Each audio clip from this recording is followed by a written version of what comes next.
we made. Introducing the Art for Change podcast gang. The intellectual Mr. Sapiosexual.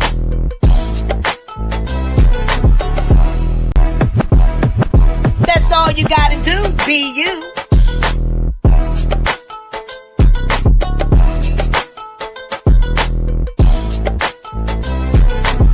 Montana Cobain pulling up in the truck. And Lady Alba with the glamorous power touch. We stream live at 9 p.m. Eastern Time. Soul Food Sunday, Motion Monday, and Therapeutic Thursday. And some days in between, switch it. Subscribe and bell on so you don't miss it. But if you do, we on repeat on every major podcast application. Interviews galore and more. Y'all know the situation. So book your seat when we turn up the heat with your Art for Change.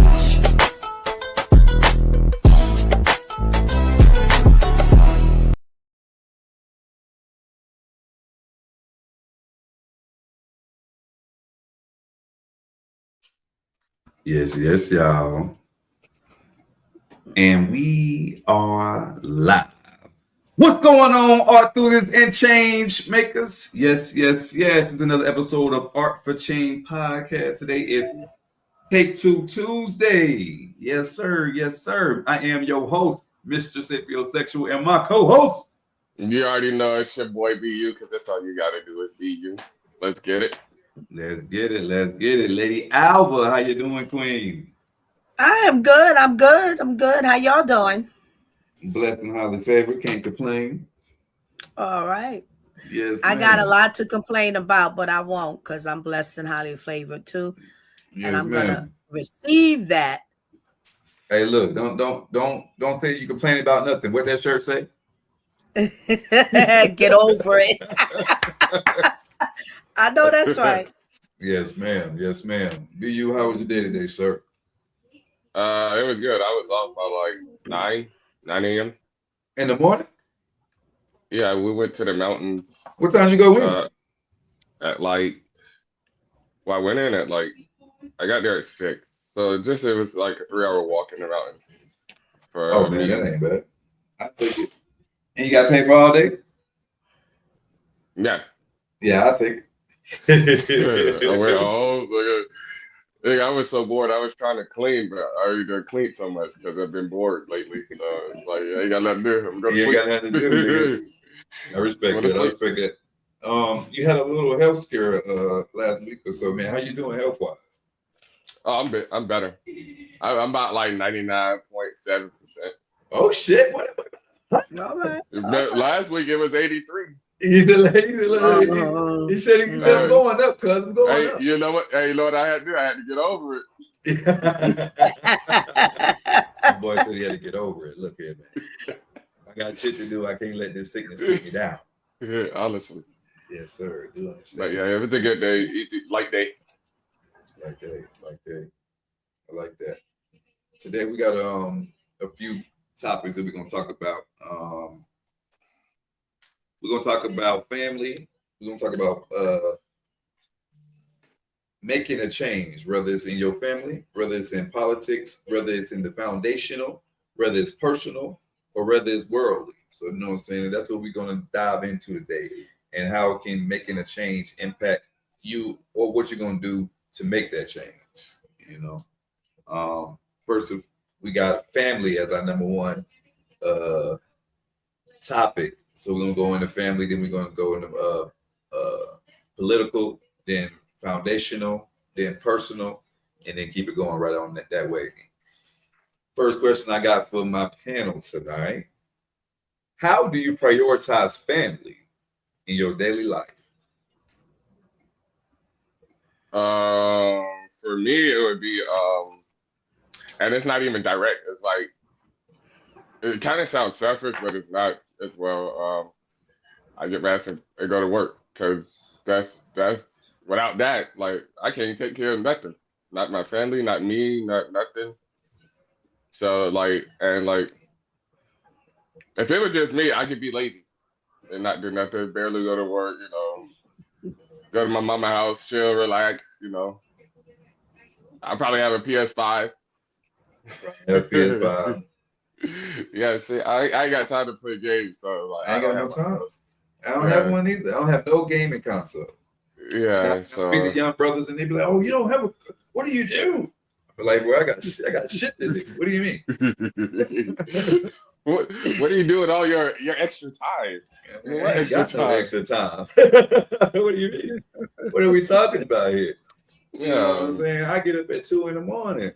You know what I mean? honestly. And when I get off, it's still shit to do. You know what I Mhm. mean? We trying to get this podcast off the ground.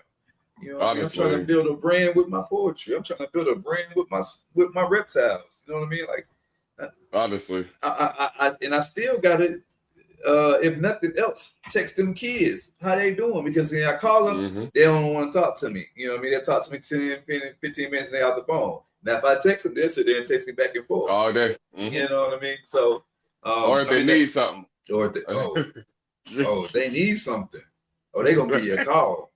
Yeah. Daddy, I need XYZ. They try to ease it in there too. I'm like, I just be like, what you want? Exactly. I already know you need something. It's cool. That's what I'm here. That I understand my role. And I got girls, you know, so they Yeah. I take pride in spoiling them. You know what I mean? Any way that I can, you know, I have many. Yeah. So, you know what I mean?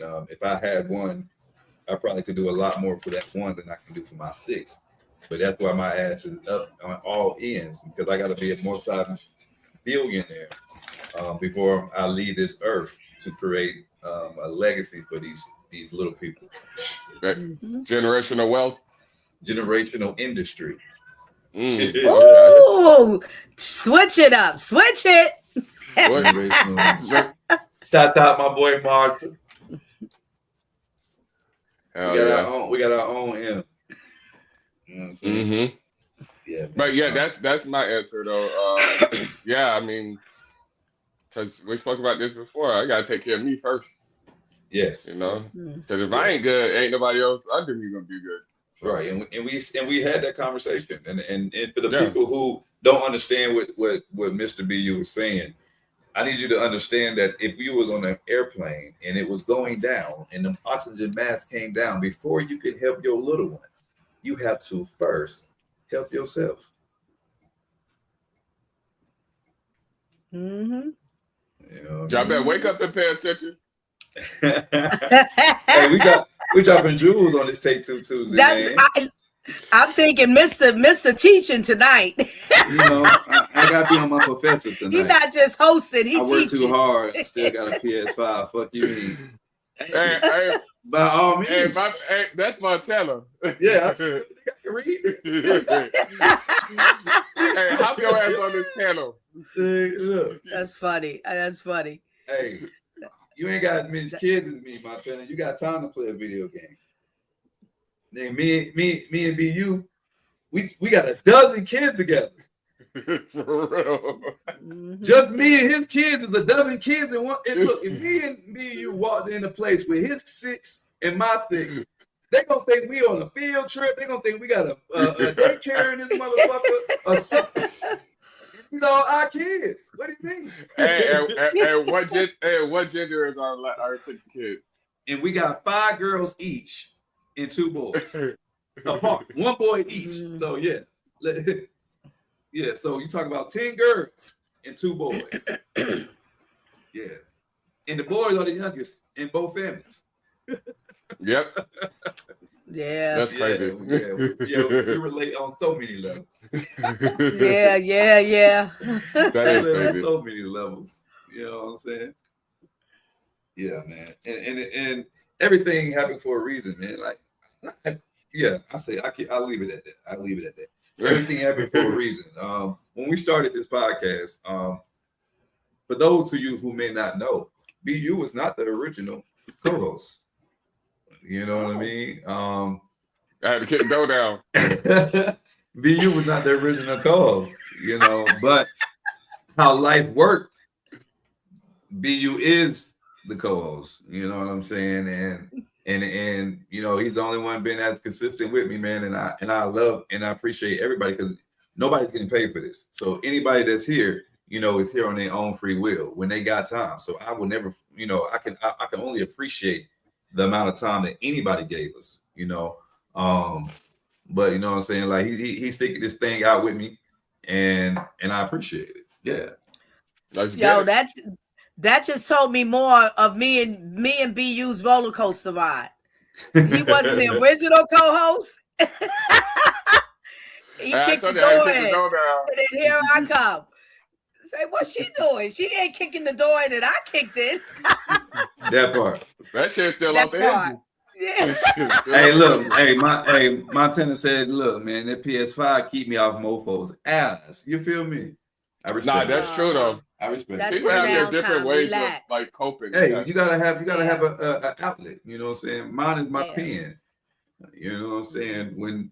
When I'm frustrated, when I'm had it with my wits with somebody, instead of putting my hands on people now, I'm just gonna verbally assault you in this poem. Like, I'm gonna go ahead and get this on out of here. You know what I mean? And then, but believe it or not, man, it's a form of therapy because, like, when I get in my writing and I write how I feel or what I'm going through or my emotion or whatever, when I put it on paper, I don't feel it no more.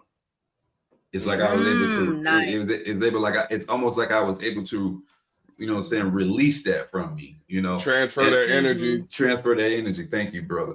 And I'm the type of person that I don't like to dwell in negativity. I don't want to dwell in anger or frustration or irritation. Like those are not emotions or state of minds that I want to dwell in. So I'm going to try to find any way to get it up off of me because I'm not going to stay mad. You can be mad by your damn self all day because I'm not. You know what I mean? We were hot 5 minutes ago, but after that 5 minutes passed, I'm good. What you talking about? We can't go back and fix it. If we're not going to come to a solution, let's agree to disagree and move on. But what you just said, Mr., that's the beauty of having the gift to write or talent to write. Yes, ma'am. Because it's not just what you said, I'm gonna just expound off it. It's also you're taking that trial, that tribulation, and because you can write and you're thinking about it, you're exercising it to a whole nother level of understanding and wisdom. Yes, ma'am. As you're releasing it, which is a good message to somebody else. Because you truly, I've listened to you. You've shared your stuff, so it's not really just where you're insulting someone. Like I never picked that up. That's the goal, right? But you're taking that experience, and you're like, wait a minute, hold up, and you flowing in it and speaking about it in a whole nother way that brings, if people are listening, to a whole nother level of knowledge and wisdom with situations. Ma'am. Yeah, absolutely. That's good. Absolutely. Yeah. All right, Lady Alba, we're going to ask you the question we asked BU. How do you prioritize family in your daily life?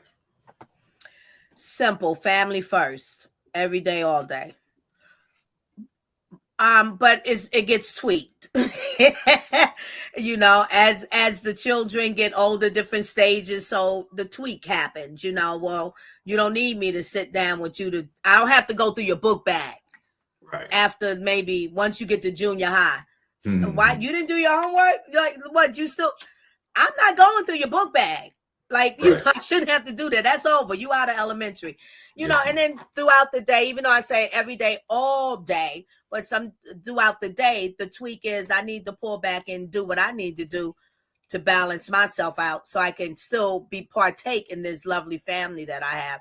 But it's always mind and heart family first. And giving my time room to breathe, myself room to breathe in that space in it. Yeah. I'm a gamer too. I do the games on the phone now. Hey, okay. Yeah, so sometimes, but I was a gamer when games came out. I was in it when Atari hit. So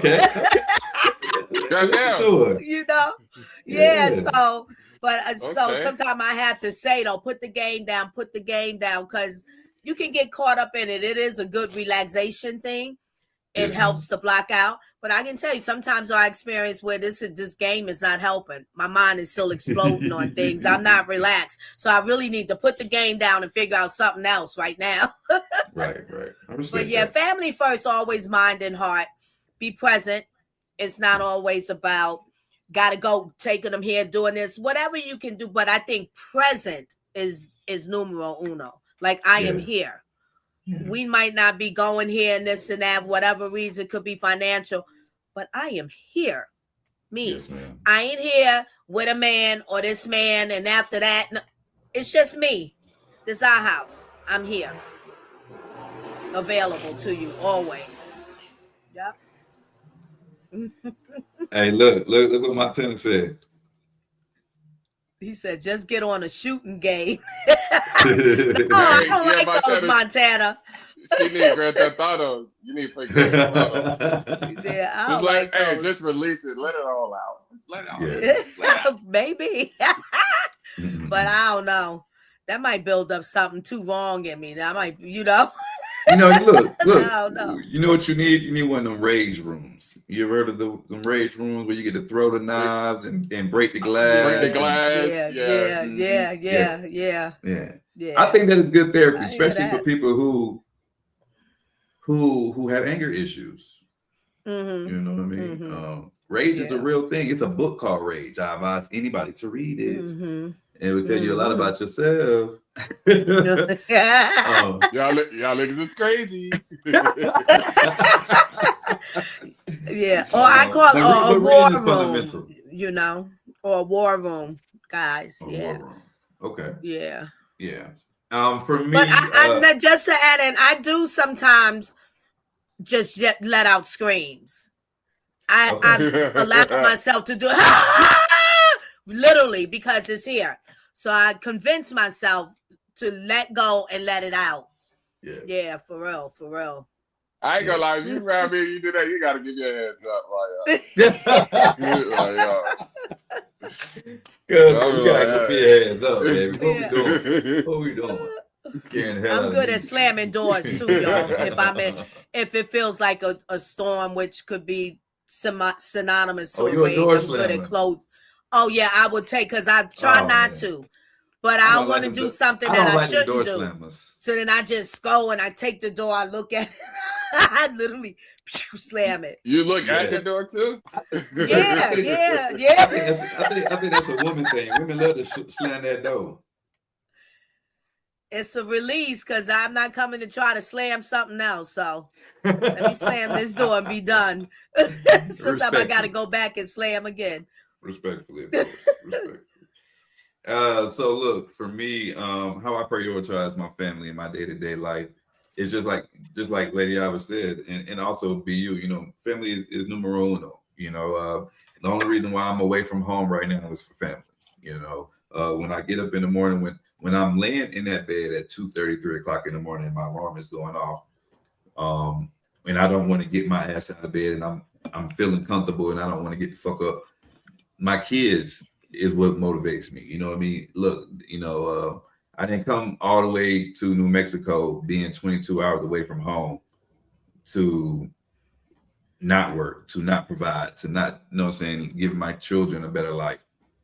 So to me, family is number one. But I want to go a little further, man.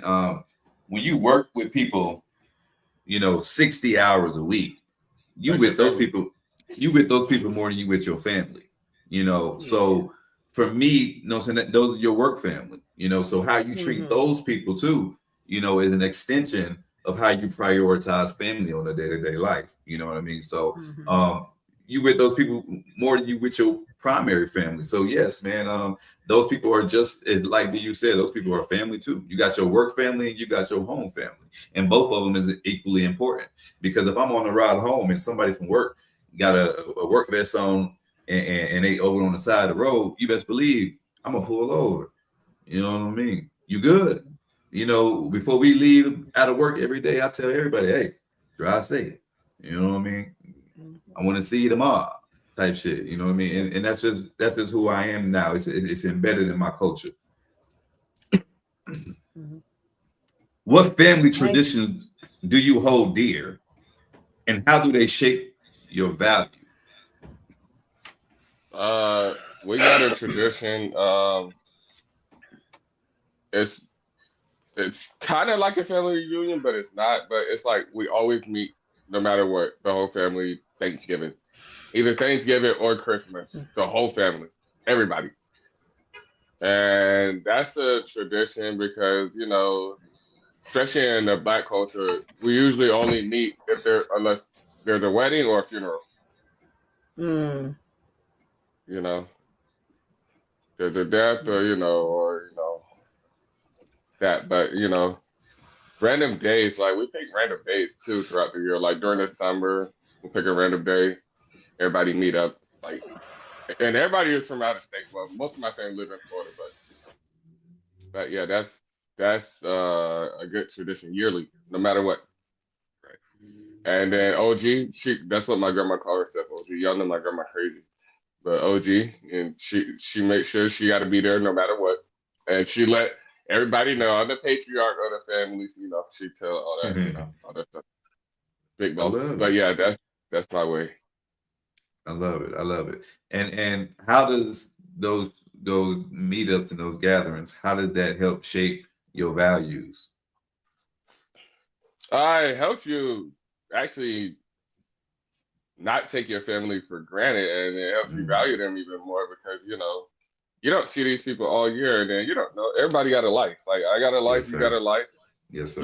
They're not gonna call you and say I'm going through this, but when you're with them right there next to you, it's a little more personal, and different conversations strike rather than I'm fucking 1,000 miles away. It's different over the phone than in person. Everybody catch up, stuff like that. So, and that shapes it, and then that makes you realize, damn, I ain't got it as bad as I thought I did. Could be somebody doing way worse than you. It could be someone doing way worse than you, brother. Absolutely. You ain't said nothing wrong. Mm-hmm. Lady Alva, what family traditions do you hold dear, and how do they shape your values?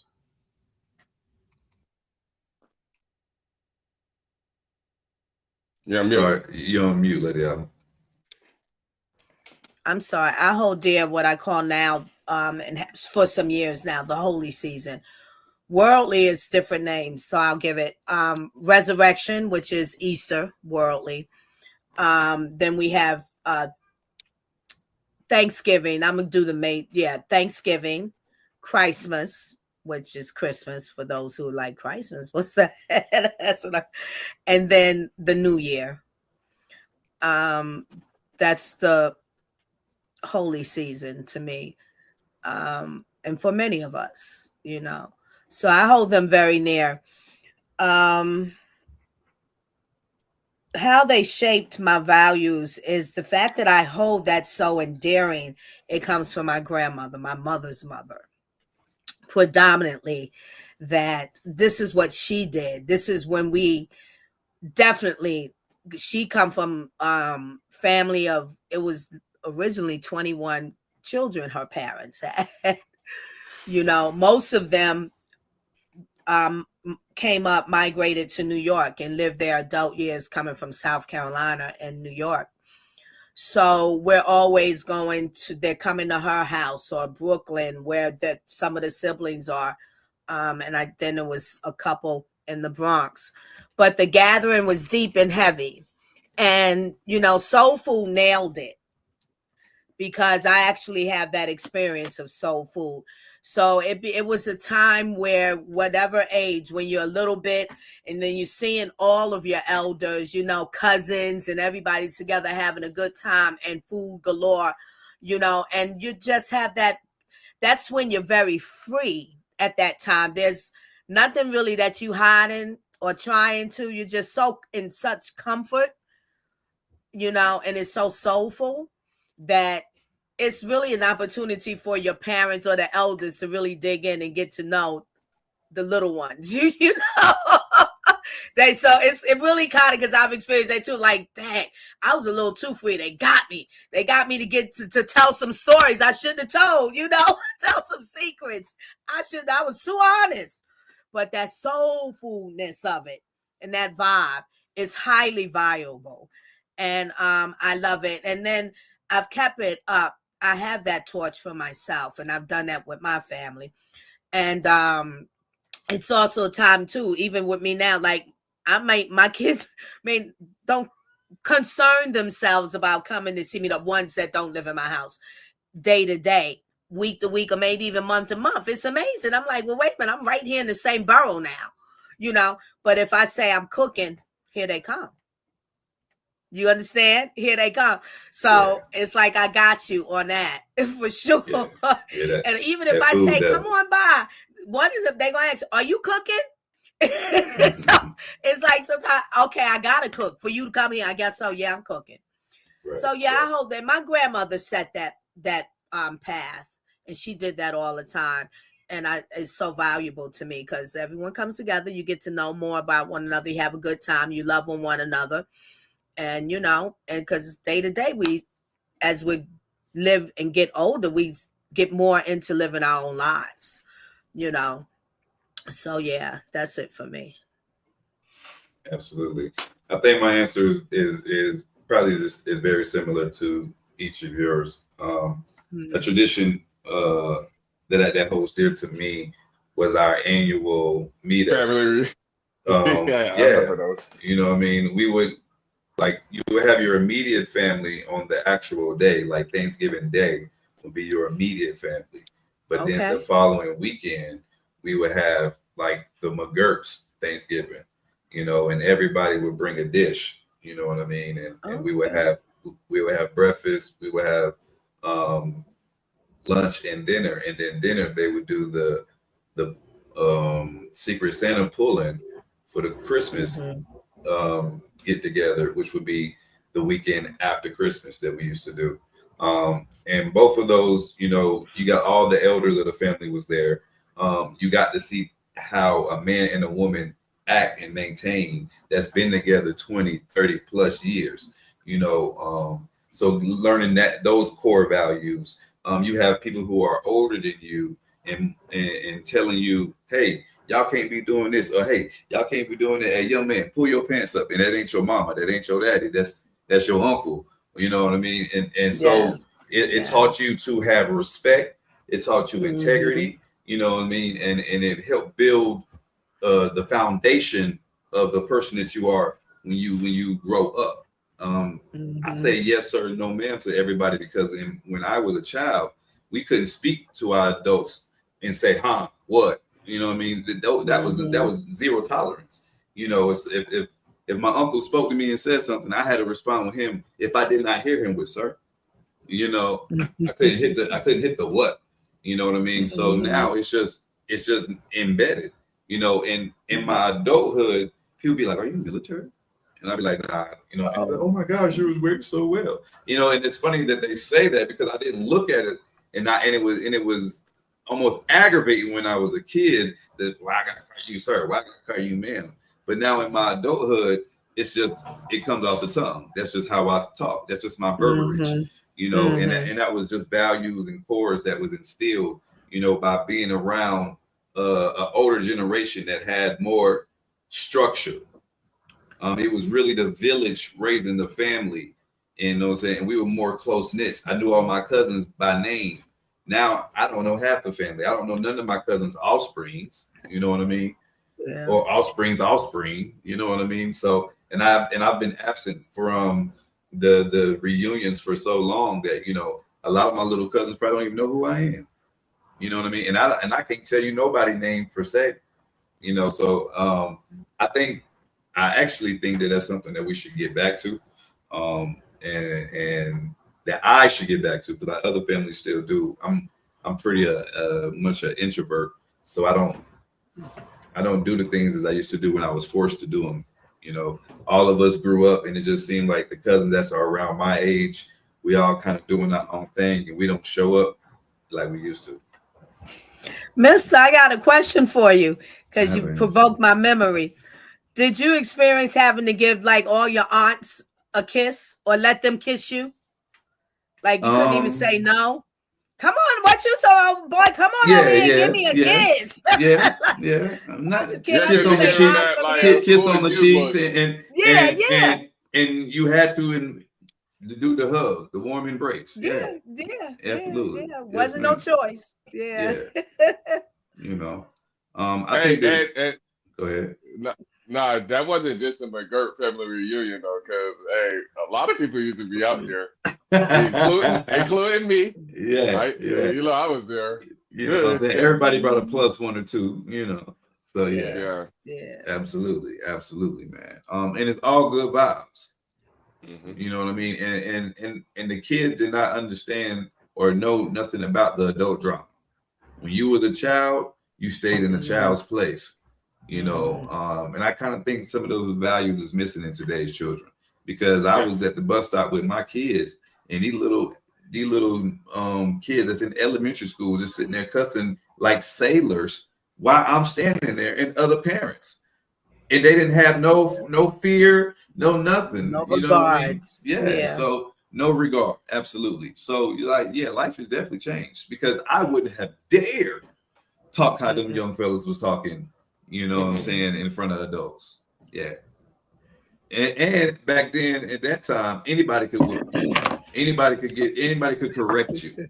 So you know what I mean. It wasn't you ain't my mama. Your mama finna watch you for disrespecting like that. Somebody else handle you. You know what I mean. So, But look, here's the extra piece of that too. Even I'm not your mama, but I know your mama. Hey, wait till you get home, son. Look, I used to beat your mama. They gonna give a report. You know what I mean? So yeah. All right, listen. Moving into political. What political issues are you most passionate about and why?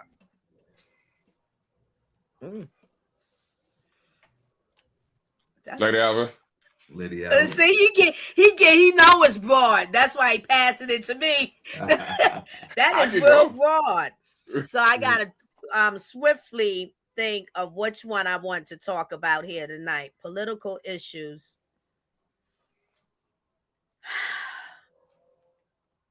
Stigma. Is that political? I think it's political. Okay. Stigma. Yeah, stigmatizing, which is very close to me as this, and I've other people are talking about it that way. Very synonymous to discrimination. You know, so and therefore, which even touches racism, and therefore, which even touches prejudices. You know. So yeah, that and it is a political thing because it's talked about with plenty of organizations, people, even Singularity, myself, one, stand up to talk about it, to stop it. It's across the board in healthcare. It's ridiculous. And it shouldn't be a political issue. It shouldn't even exist, you know, to this depth, but it does. So that's one I'm very, very passionate about because I think we just need to get to the point to just see ourselves as in our humanity and let's take care of one another that way. Right. Yeah.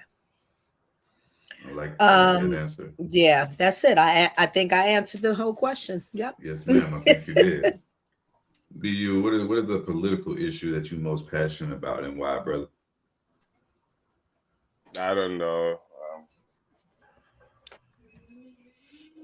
Are you Democrat or Republican? I don't have a party. That I said for a reason. All right, so that's my I want to know why people pick and choose what they are, and like that's always been intriguing to me actually, because I'm neither, or I just go with whatever fucking makes sense at the time. Or whatever. But that's been the big issue for me because then like I've seen it divide friendships. I lost friends over just because that's why one thing I'll never talk about on here is politics and racism. Anything else I'm going to fuck off. But you know, I try to light around this shit. But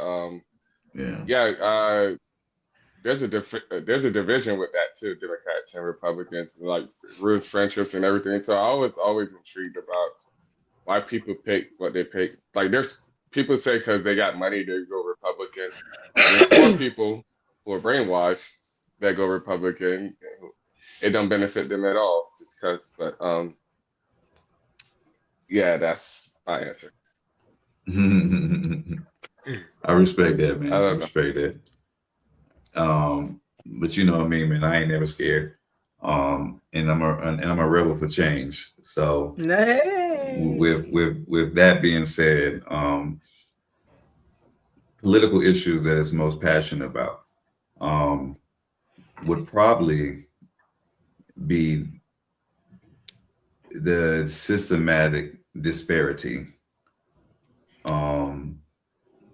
And I guess presently, the political issue that I am passionate about is the authority and the way that our current leader is moving.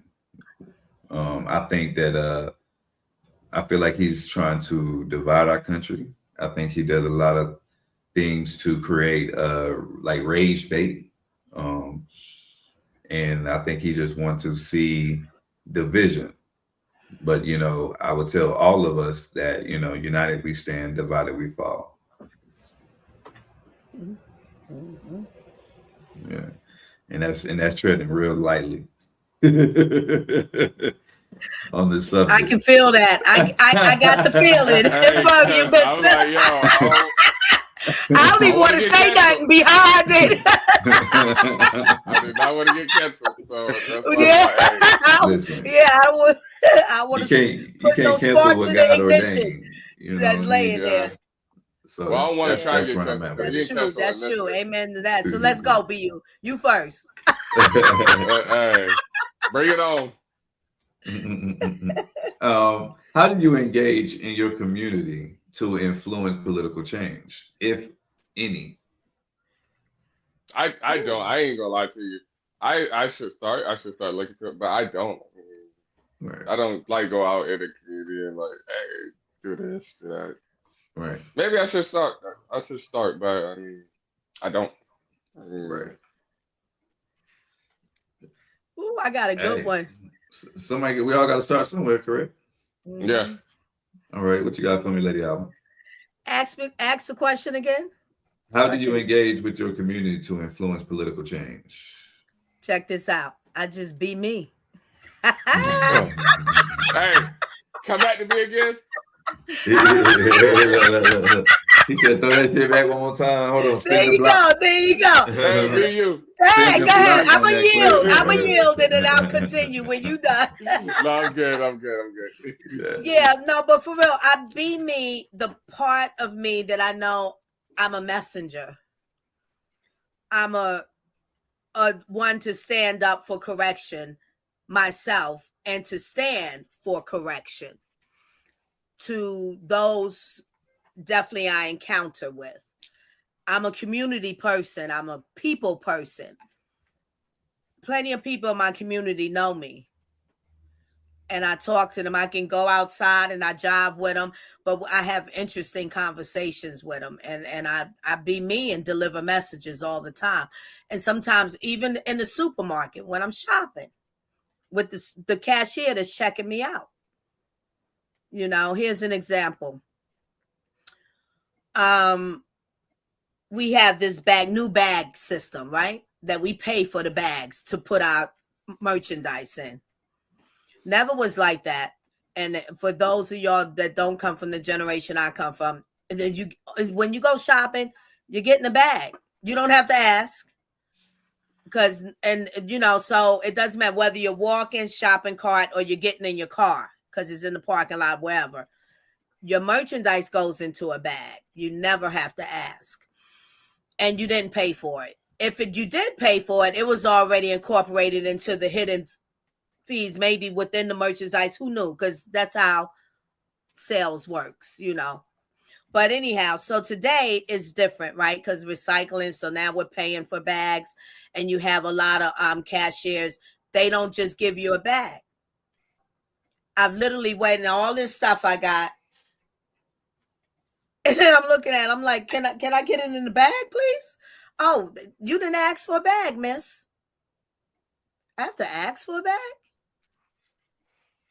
I just literally told this lady, I says, no, I think you should ask me what I like a bag. Well, I said, she says, well, how did she say that we pay for bags now and blah, blah. I said, miss, I come from the old school, traditional, and I don't mind that some ways about me. Well, I'll stay right there. And I made a statement. I pick and choose my battles. She said, a battle? It's not bad. I said, sure, you got good and bad battles. And I pick and choose which one I'm going to pour energy into. And this one right here, I'm not doing that. You're the salesperson or the cashier. I have merchandise. You should ask me if I need a bag, being that you're buying into this new system. So I don't let the system manipulate me like that. So I let her know. So hopefully, and I'm just saying what the message is and what I think is meaningful. Not trying to disgrace her or anything. It's also a teaching moment. If you will receive it, please and thank you. But you have a job to do. I'm the consumer. I come in the store. Nobody asks me what I want to buy. I come in and choose what I want to buy. Your job is to check me out and ask me things that I might need that the store provides based upon my checkout. Because what happened was, and why I had to delve into that, because I purchased already for my merchandise. And then after that, she says, I says, can I get a bag? That's when she said, you didn't ask for a bag. So see, you should have asked me, and that could have been under one sale. Now I got to swipe again. So I went into the dialogue with her about that, So being the freedom fighter, I call myself nowadays the messenger and this and that. And, and whatever I speak, I apply it to myself because I'm speaking to myself first. So I'm going to uphold to my word. And that doesn't mean I don't stumble in it, but I'm aware when I stumble in it because I'm going to uphold to my word. So, yeah, that's it for me. You ever had to put your hands on anybody? Yeah. Unfortunately, yeah. Okay. Unfortunately, yeah. I can see it. Yeah, unfortunately, yeah. I gotta look to support just that. What I'm saying to me today, when how old was I? I think I was still a teenager. Yeah, I was a teenager. And my mother, I'm with her. She in the supermarket shopping. And this cashier was checking her out. And the conveyor belt that moves. But for some reason, she was putting extra energy into each item that would move by itself on a conveyor belt. She was sliding it down. So I'm noticing my mother asking some of the delicate produce or food items, Miss, could you not slide my stuff down like that?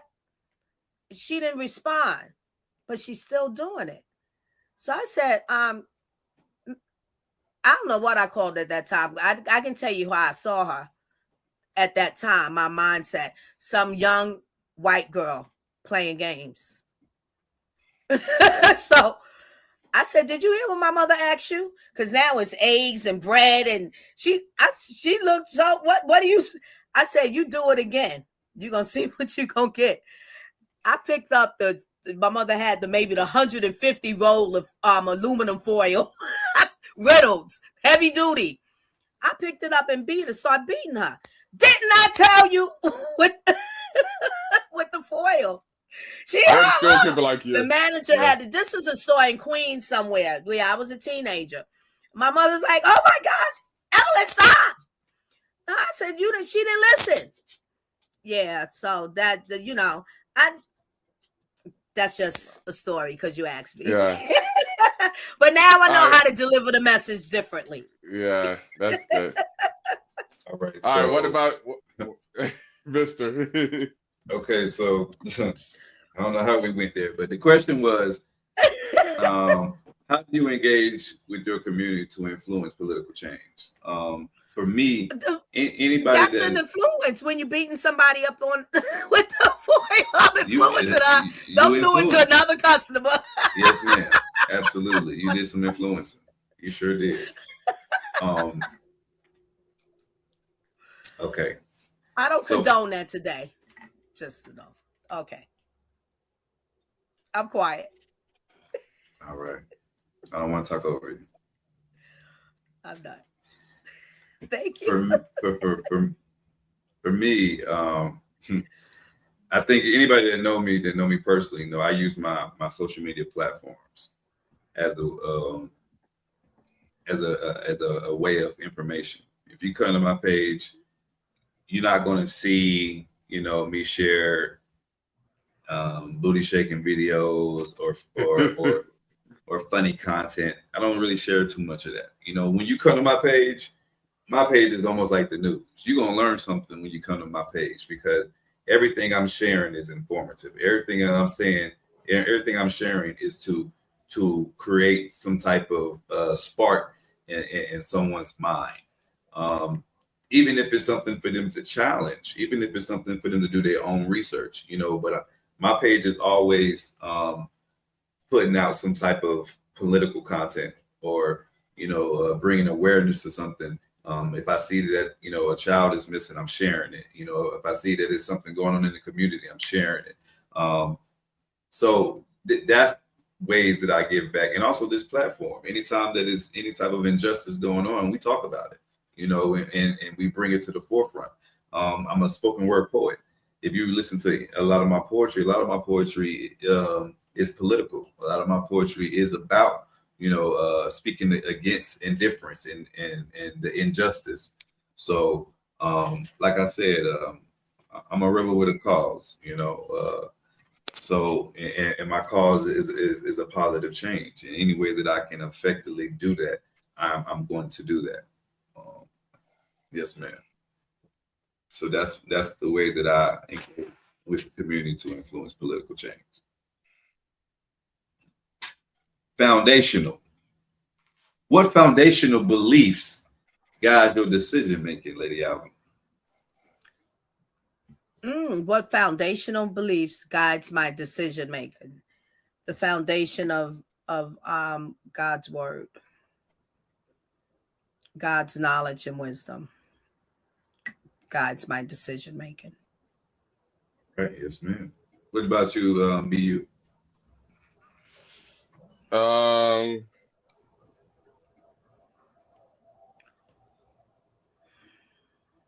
would say that too. And listen, I'm not like religious or nothing I believe, obviously. I believe in God. And I'm not like no specific religion. But I agree with Lady Ava. I mean, because I feel strongly like that's where I lean towards. I don't act like it, maybe. I don't know. But it's here. So I lean on that as well, and it's just I know we were talking about gut earlier. It's like, and that's my gut feeling for me anyway. So, and I always go with my gut. So, what you say? That's your second brain. That's right. Yeah. That's right. That's right. Mm-hmm. What about you, Mister? Integrity is a core foundation for me. Empathy is a core foundation for me. The older I get, the more empathetic I am, the more understanding I am. And I appreciate the gift that God gave me. God gave me the ability to see things outside of my own perspective. God gave me the ability to put myself literally in your shoes. You know what I mean? And when he does that, it allows me to see things from another point of view that maybe I didn't see before. So with that ability, I can't judge anyone because because a lot of us don't know what we would do in someone else's shoes. Can I say that you made a bad decision? Of course, we all human. We all can say someone made a bad decision. Can I tell you that I can disagree with the choice that you made? Absolutely, I can tell you I can disagree with the choice that you made. But I can't tell you, and you will never hear me tell you that you're wrong from your perspective. You know what I mean? Like I can tell you that I disagree with that, or I wouldn't do this, or I don't think it's all I because I can't tell someone else how to live their life. You know what I mean? And only thing that I can do is be an example. So I just try to have integrity. which is doing the right thing even when no one is looking, and be empathetic to people and situations, and understand that I may not understand. Honestly, real shit. Honestly. I have a question for you, mister. Yes, ma'am. So you can't tell someone that they're wrong. What about as a parent? From their perspective is what I said. Okay. So explain. Let me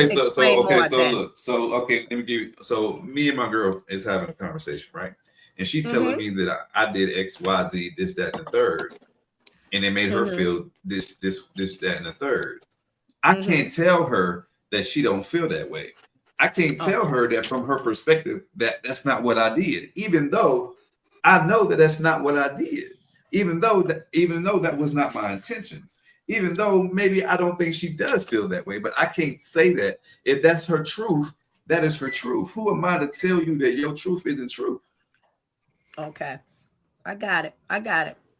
So I can't tell you that you're wrong from your perspective. Yep. I'm not looking at your lens. I'm not looking with your lenses. I'm not looking from your view. So who am I to tell you that you're wrong? Have I ever been there? Did I look at it the way that you looked at it? Do I understand the way that you think? Was I taught the way that you was taught? Would I had the same upbringing that you have? So how can I say that you're wrong? If everything that you've been taught, if all the fibers have told you if 2 and 2 is 4, who am I to tell you that 2 and 2 is 6?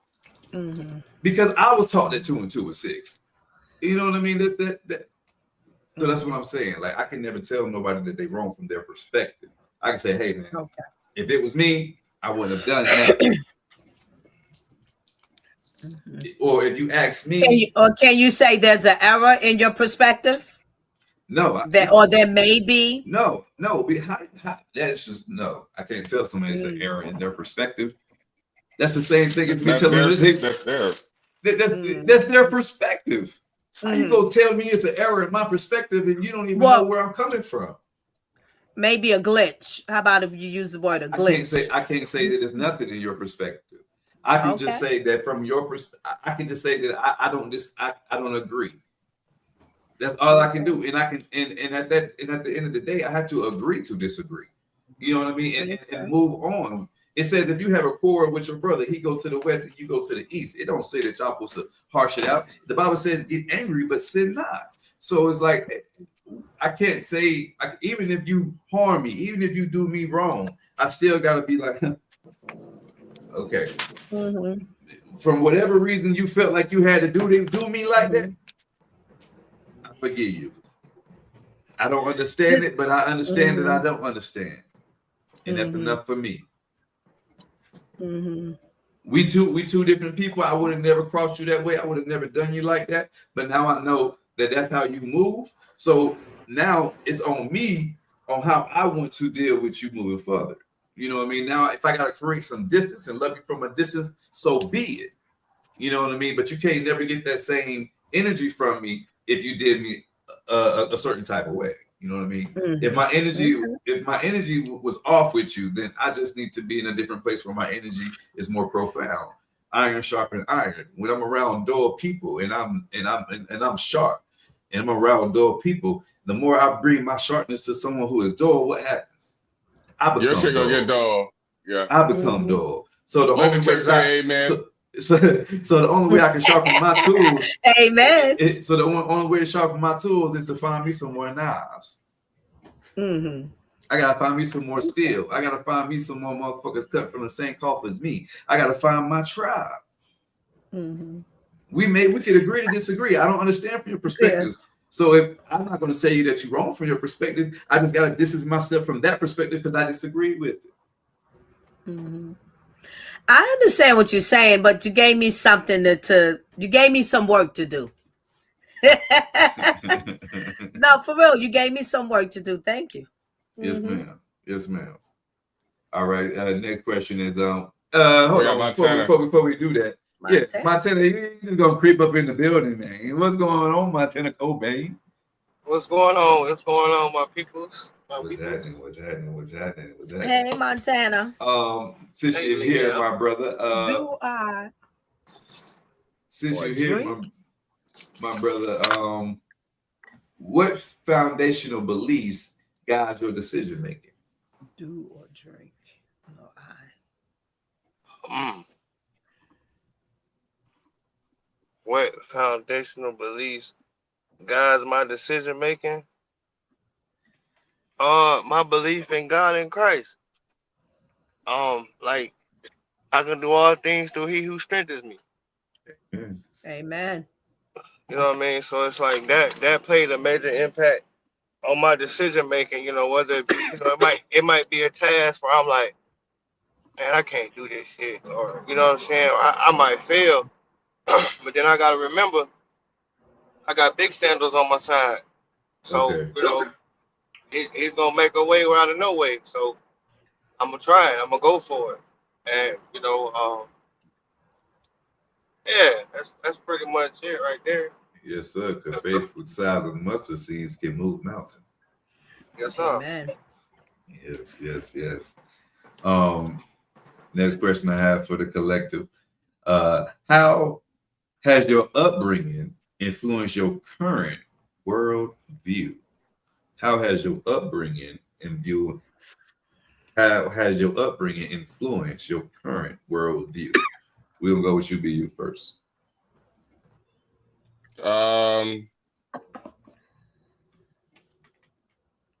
It taught me to actually just my upbringing just care about everybody. So you see what's going on with the world with everywhere, Venezuela, everywhere. So and it's sad, like we live okay lives, and then to look across the seas and see not even that, you can look down the street and see people like you ain't even got to go far. I could go down the street and see people struggling right now. So and that comes back to the political stage, and people have choices that they don't take advantage of as well. Well, all of them, actually. But my upbringing taught me to care about everybody. Like I didn't really know what racism was. Well, other than like learning about it. Like I didn't learn it from my family. I seen it, but we had a black family, so black love is strong. So we had different races around and stuff like that too as well. But and that's military background as well, so it's gonna be like that. So that built structure for me as well. But yeah, that's yeah. Yeah, mute.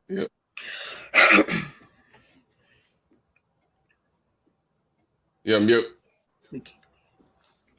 Lady Alva, how has your upbringing influenced your current world view?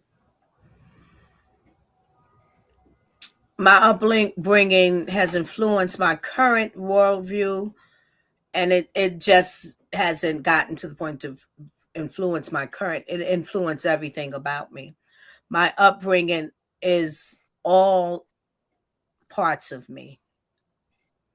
From my upbringing, seeing good or bad, making even choices of the good that I say I don't want to take that piece and into my adult life. I don't want to exercise that. I have a different vision. But see, because of that, I'm able to explore and have another vision.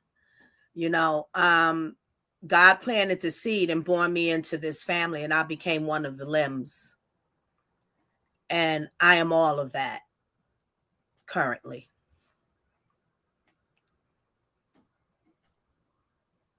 All right. Thank you. Mm-hmm. Cobain, how has your upbringing influenced your current world view, my brother? It's got me looking at the world like this shit fucked up because I was raised by my grandparents. So I was raised on a lot of old school traditions and a lot of Southern hospitality, you know what I'm saying, with pops being from Florida and my mama from Alabama. So I was really raised on that deep South love and upbringing, spare the rod, sport the child type thing, and do right by thy neighbor and all that crap. So when I look at the world today and see what's going on and see how people are living, like I try to adapt to the new, but it's I ain't gonna say I try to adapt to the new. I try to be as open minded as I can. You know, trying to see why certain people do certain things and see their reasoning for why they move like this or act like this or live like that. But in the end all be all, I just don't get it. I don't understand. You know what I'm saying? Like, like our conversation that we was having yesterday on the last podcast about, men and princess treatment and shit like that. Like my upbringing, look at that shit like, but what the fuck wrong with you? So my upbringing plays a big part of how I look at the world, and I just at the end of the day, this shit fucked up. It ain't the same. Absolutely. Absolutely. My upbringing from my grandfather, shouts out to Moses McGirt. That man taught me everything I know. That's my daddy. It's my granddaddy, but that's my daddy. My biological father, he didn't have the courage. So I never had the luxury of actually laying eyes on this man, and I'm 35 years old. But my grandfather, he stepped in a big way. He taught me how to be a man.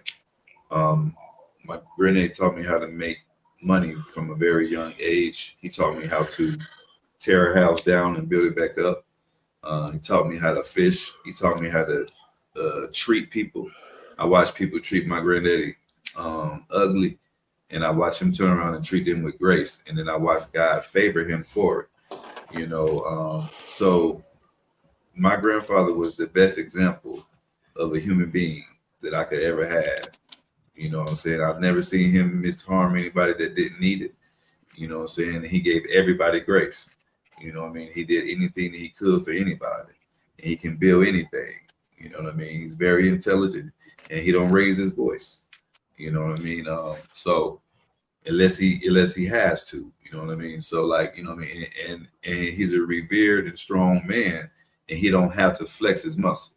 So the way that he raised me, have me, just like Montana said, looking at this world, like I'm empathetic, like I spoke on earlier, but you know what I'm saying, I'm also disappointed because from where I stand and from my understanding and from my upbringing, we have a lot more to do, and it's kind of hard to say that without being a part of the action. So like, I'm now more starting to do more action because what is the talking without the action, so I do want to open up little boys clubs where grown men can actually educate these young fellas and teach them skills that they can have that's going for longevity, you know what I mean? Because what you put in you, can't nobody take it out, so knowledge is power and power is the key. And what I'm saying, I'm in a position now that I want to open up doors to destinies.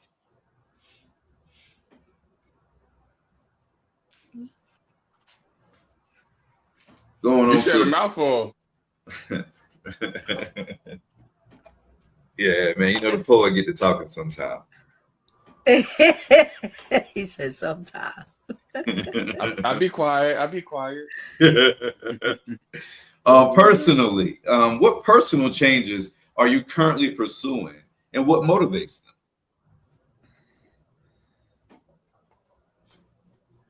What is the current change? Go ahead. Focusing more on my health, like really, like I'm pursuing more, like really focusing more on my health. You know what I'm saying? Knowing that I have an incurable disease and shit like that. Like I'm really like locking in on that. I want to get a gym membership. You know what I'm saying? I do at home workouts and stuff like that, but I want to actually start going to a gym. You know what I'm saying? Hitting the weights or hitting the treadmill, stuff like that, because I'm getting closer to an age now where, you know what I'm saying, more health problems are to occur just to age, not even to negligence, just to age. Yes, so, I want to be, you know what I'm saying, with me having kids later on in life and stuff like that, like, I want to still be, I think when my youngest turns 18, I'll be in my 50s. So, right. You know what I'm saying, I don't want to be that 50-year-old father who's, you know what I'm saying, no disrespect to nobody else, but that's lipping around. I can't throw the ball with him. You know what I'm saying? Stuff like that. So I'm Absolutely. really like keying in on my health and stuff like that. That's a personal change for me that I'm really focusing on. Absolutely, absolutely. Good answer. I appreciate you for answering that. Lady Alva, what is a personal change that you're currently pursuing, and what motivates that change? Personal change I'm currently pursuing is that if I'm on a roller coaster, I chose to be on it to entertain myself and have fun. All right. Amen. Yeah. I like that. Why am I pursuing that? Because I've had enough of the unjoyful roller coaster rides. Yes, ma'am. Yes, ma'am. Be you. What you got for me, brother? Mine would be probably, I think I want to start back my pressure washer business actually. Or like find something that's like at home. Like what motivates that is like being with my family. But find something close at home actually and back in Florida, you know. Which I can do that if I do my pressure washer business again. But I mean that it's easier said than done. But I could do it. Like I gotta motivate myself. Self-motivation, I gotta work on that as well. Self-motivation. Like it's cool to hear other people say, yeah, you can do it, but you gotta be motivated yourself first. So. Absolutely. Can I ask you a question? I know what pressure washing is, but so would you be doing specific things to pressure wash, or yeah, well, how broad is it? The way it's broad. Like I don't know why I stopped, houses, actually. Cars, what? Everything. Everything. Mostly. Okay. I got in good with a owner of an 18-wheeler lot, so I washed all the trucks in that lot. Okay. And that's like cab and trailer.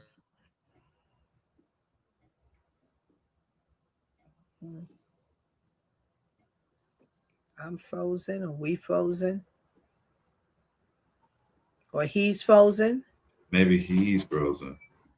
Okay. Yeah. All right. Must be, because I hear you. While we're waiting on BU to come back. That's funny. He's frozen and we. Cobain, man, what is the personal change that you're currently pursuing, and what motivates it? Oh, you said your health. You said your health. My bad, brother. You said it first. Yeah. So it's on me. Yes. For me, man, the change that I'm currently pursuing is maximizing my fullest potential. Why is he still on the game? That's probably my my change that I want to make this year It's is to going maximize my fullest potential. I wanna do everything that I'm capable of doing. You know, I'm capable of so much more. You know, and you know, sometimes I allow procrastination to get in the way of that. Nice. And what motivates that is these damn children. You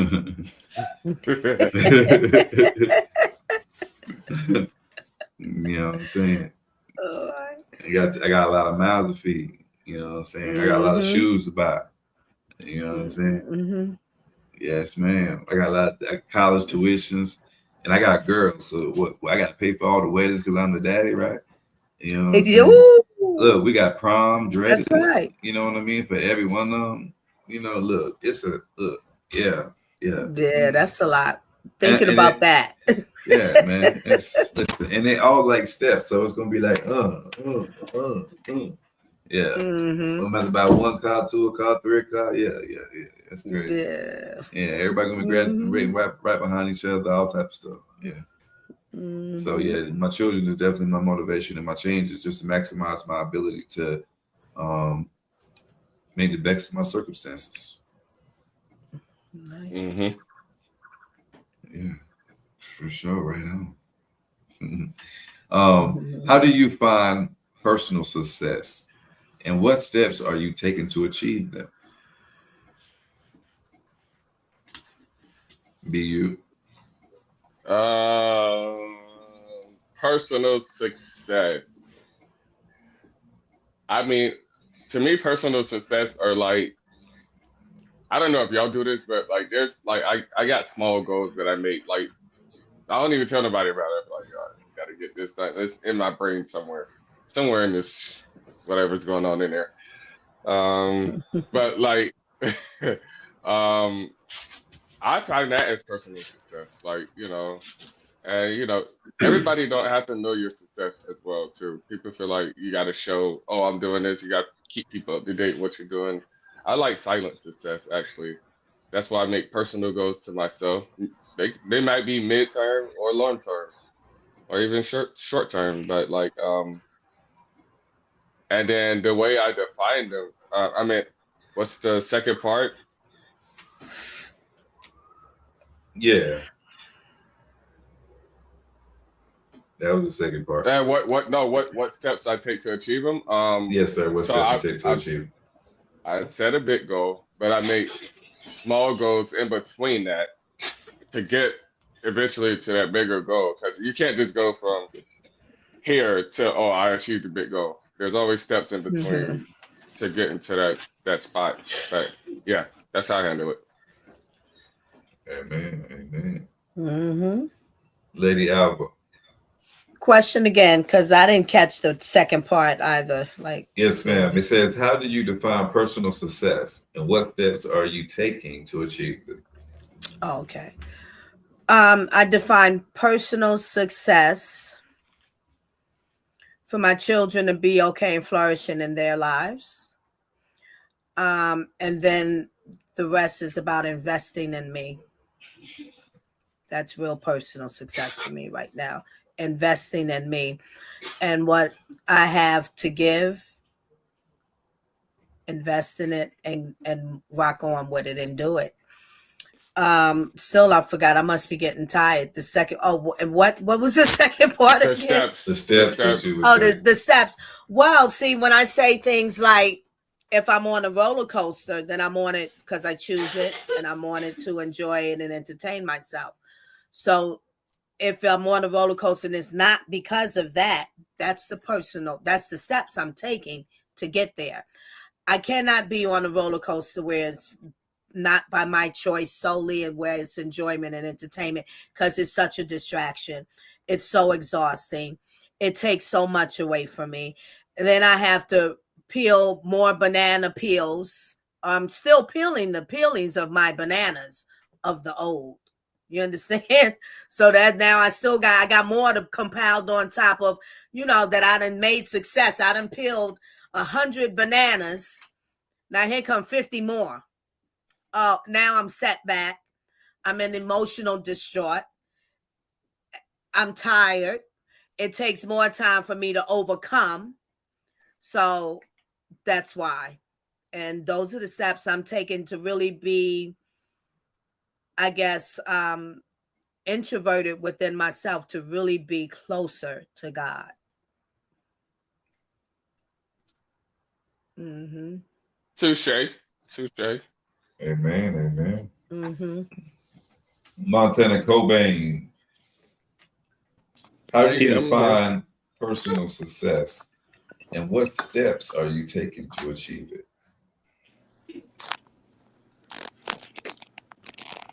The way I define personal success is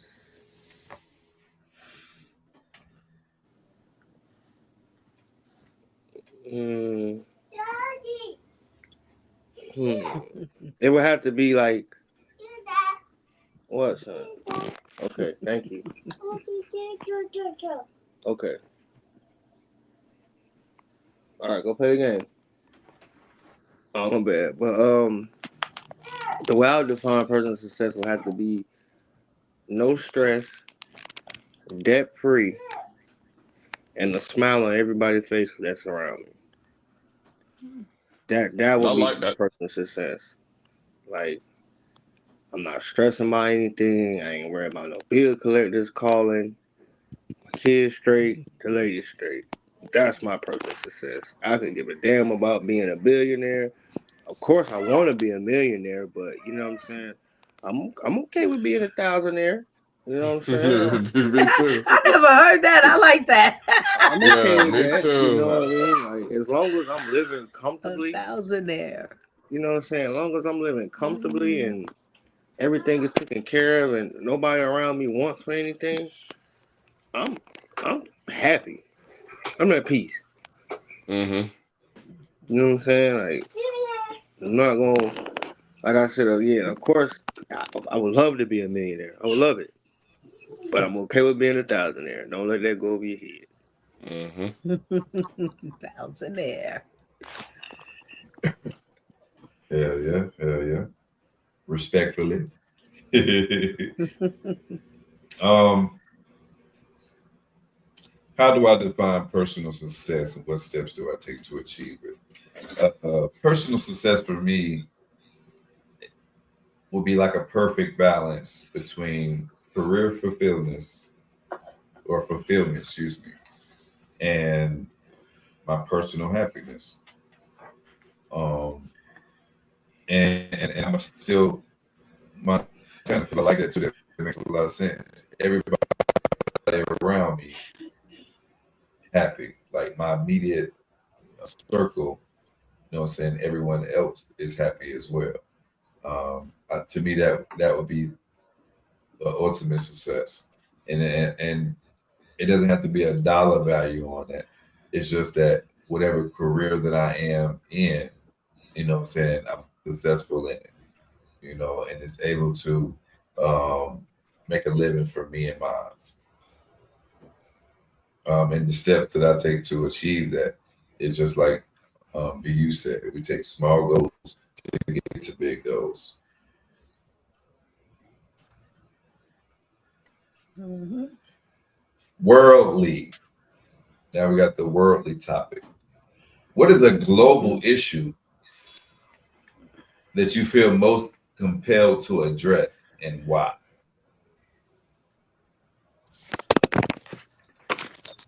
American health insurance Okay, why is that, brother? because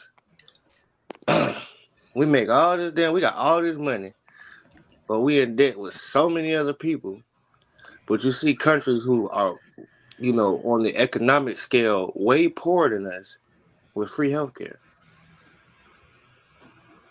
and they're taking care of their people. But over here, we getting $80,000 goddamn the hospital bills, $10,000 EMS rides and stuff like that. But it's like, how in the hell are we supposed to be successors of a successful country, but we're charging people for stuff that should be free? You know, I mean, that may not be global. That might just be, you know, well, no, it kind of is global because it Yeah. intertwines with other countries and stuff like that. You know what I'm saying? Like, just like, you know, people will go out of the country to get their teeth fixed and pay way less. You know what I'm saying? Get They just be as they good right here with that. dentistry. You know what I'm saying? Just get just as good dentistry as they can get around the corner with Dr. Samuel, who's gonna charge you an arm and a leg and a kidney. You know, and you can go down, you know, the DR or wherever, and the price will be a tenth of what you might pay over here. That's crazy. That's crazy to me. Mm. No, I agree. Just to piggyback off that, I want to say, included with that, that causes homelessness too. Um, Mm. that healthcare shit and everything, like, you know, and then that you got mentally ill people on the streets because they can't afford their healthcare. Now they're homeless and going crazy. Facts. So yeah, just to piggyback off that, that's my answer though. No, you're right though, bro. Because I was at work the other day, and I was in downtown. I'm gonna say this, and I'm gonna keep it going. But I was in downtown Raleigh, and it was some homeless people, and they walking and they talking to themselves, they freaking out, they bugging out, and they digging in the trash can. One dude he got pissed the fuck out because he opened somebody's Bojangles garbage, and they didn't leave no chicken in there for him. But you know what I'm saying? If he had access to a mental health facility, he would be fed. Mm-hmm. You know what I'm saying? But they want you to pay $6,000, $7,000, $8,000 a month just to be there. You know what I'm saying? Just like rehab centers for people who are on drugs real bad. A lot of people don't fail to realize that not everybody chose to be on drugs. Mm-hmm. Sometimes it might have got slipped to them. Somebody might have went to a party. Somebody might put something in their drink. Somebody might, lace their blunt, and it took them off the deep end, or they decided to try to fit in with the wrong crowd, and somebody gave them some bad drugs, and now they're hooked. You know what I'm saying? Everybody has Or medical reasons, like or they got medical addicted. reasons. Yeah. You know what I'm saying? So everybody has their own story, but it's like it's just Broke crazy that broke something. Got, you know what I addicted to mean? Painkillers. Facts. But that's all I had to say about that. Go ahead, Lady Alba. Hit me with the question again. Yes, ma'am. The question is, what global issue do you find most compelling to address, and why?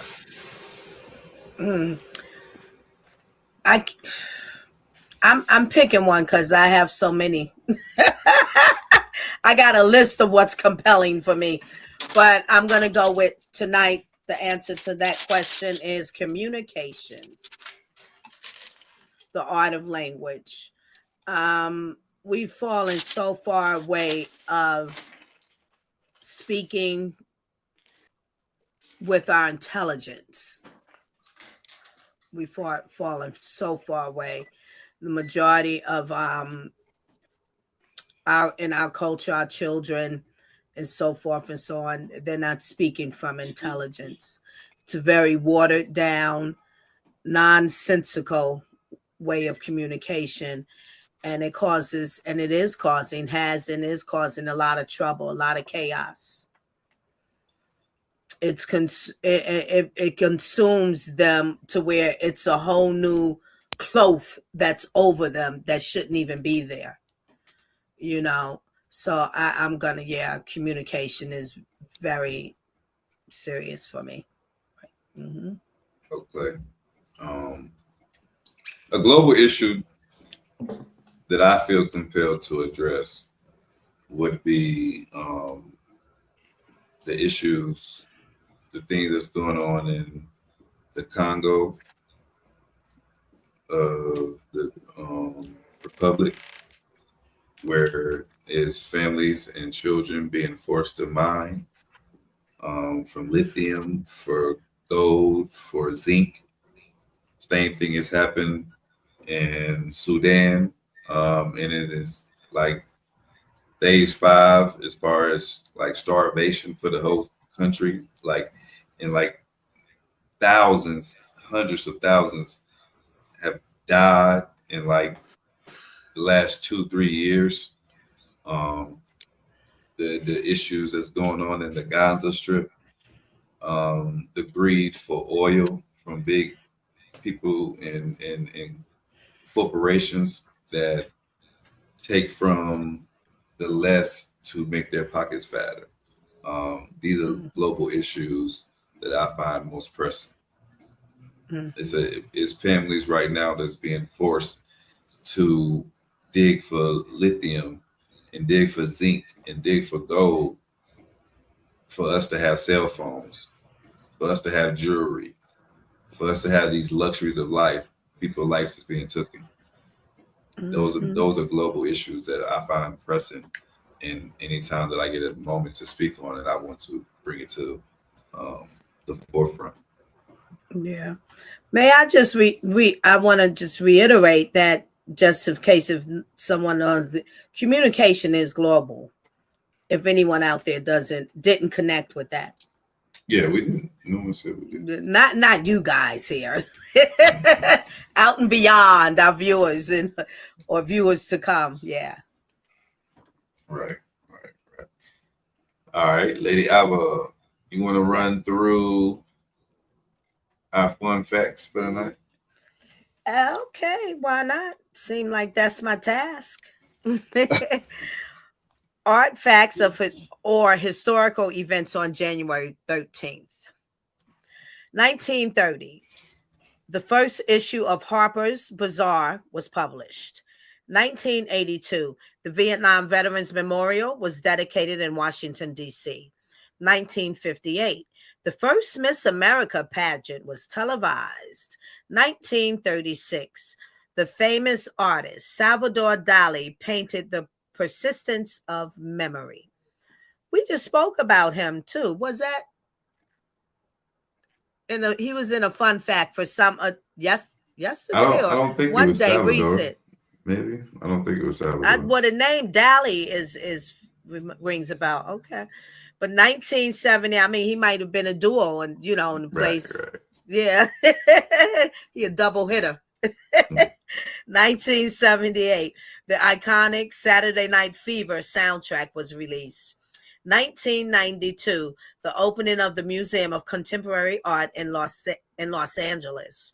2004, the famous painting Girl with a Pearl Earring was returned to Mauritius in the Hague, or that's Hague, right?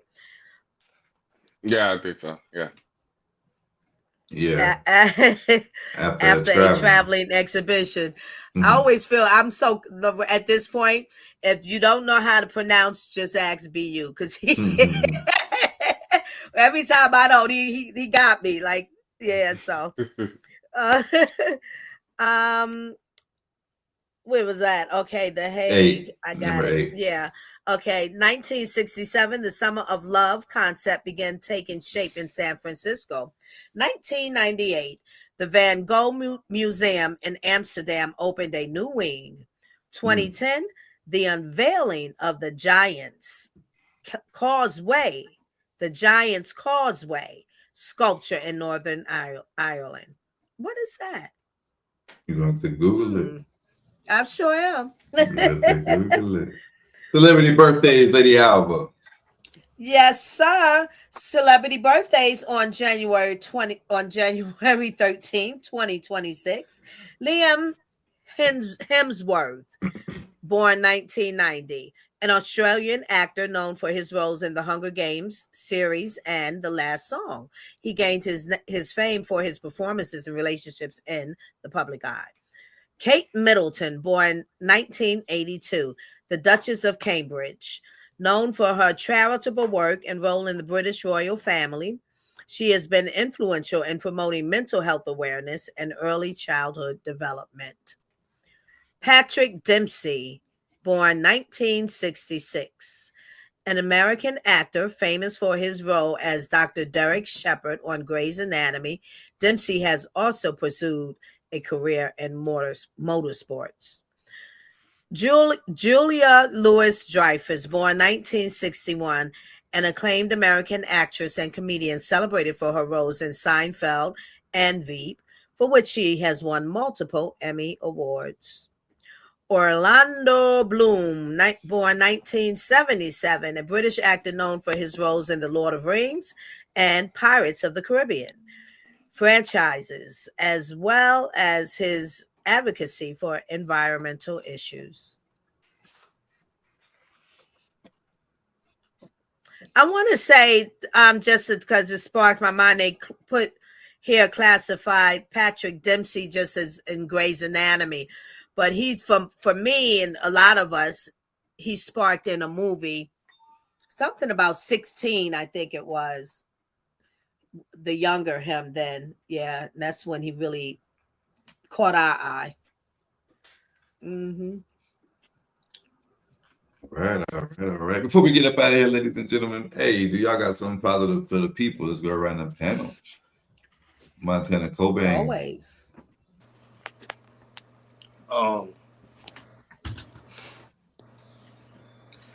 Chin up, chest out. No matter what life throws at you, you get through it. Yes, y'all. Be you. what did I hear today? I heard this somewhere today. What was it? The best apology is changed behavior. Take it how you want it. Apology is change behavior. I love it. What you got for me, Lady Alva?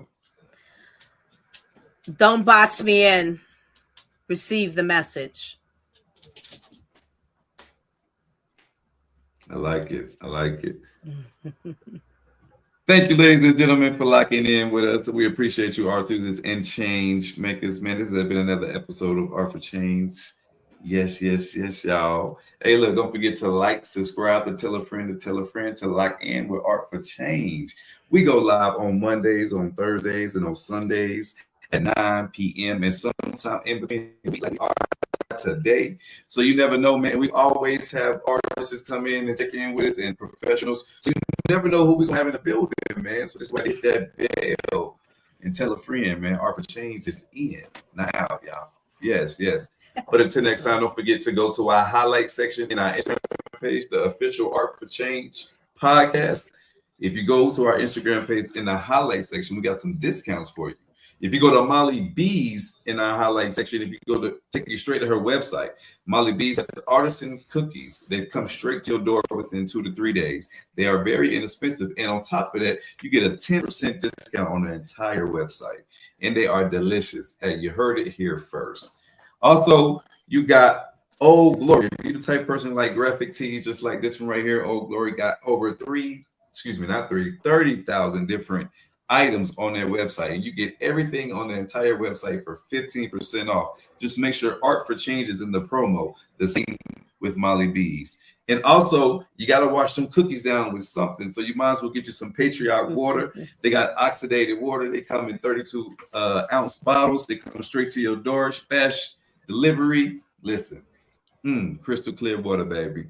10% off the entire website. Just make sure Art for Change is in your promo. But before we get out of here, man, listen, we all have the power to spark change.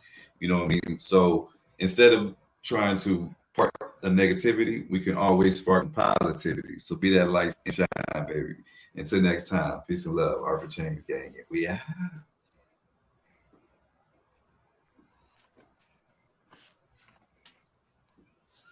Thug life.